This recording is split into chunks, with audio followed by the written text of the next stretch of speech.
নমস্কাৰ জনাইছোঁ। আজি আমি বিশ্বনাথ চাৰিআলি ফেচবুক ক্ৰিয়েটাৰ মিটত আহিছোঁ।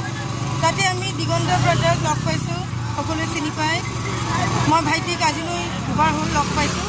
লখিমপুৰ মিটআপত লগ পাইছিলোঁ, আজি ছেকেণ্ড টাইম বিশ্বনাথ চাৰিআলি মিটআপত আহিছোঁ। সকলো ভাল লাগিছে, আমাৰ বাক লগ পালোঁ আৰু লখিমপুৰ মিটআপত পাইছিলোঁ। আজি বিশ্বনাথ চাৰিআলি মিটআপত পালোঁ। এয়া আমাৰ ফেচবুকৰ চিনাকি, সকলোৱে কষ্ট কৰি আছে, সকলোৱে ভাল ভাল ভিডিঅ' আপলোড কৰি আছে। আমাক লাগে ৰাইজৰ মৰম, প্ৰত্যেকজন কণ্টেণ্ট ক্ৰিয়েটৰৰ লাইক কমেণ্ট শ্বেয়াৰে আমাক ফেচবুকত কাম কৰিবলৈ অনুপ্ৰেৰণা দিব। এটা কথাই ক'ম, লাজ নকৰিব, ভয় নকৰিব। আপোনাৰ ভিডিঅ'ত ভিউ আহক বা নহওক, আপোনাৰ ভিডিঅ' লাইক আহক বা নহওক, আপুনি ধৈৰ্য ধৰি নিজৰ ভিডিঅ'বোৰ সময়মতে পষ্ট কৰি যাওক। এনেকুৱা এদিন আহিব, আপোনাৰ ভিডিঅ' কেতিয়া ভাইৰেল হ'ব আপুনি গমেই নাপাব। গতিকে সেই দিনটোলৈ আপুনি বাট চাওক আৰু ফেচবুকৰ পৰা ভাল এটা উপাৰ্জন কৰক। আমি ক'ম আমাৰ বাক, মোৰ পৰিয়ালৰ প্ৰত্যেকজন বন্ধু বান্ধৱীক ক'ম যে আমাৰ বাক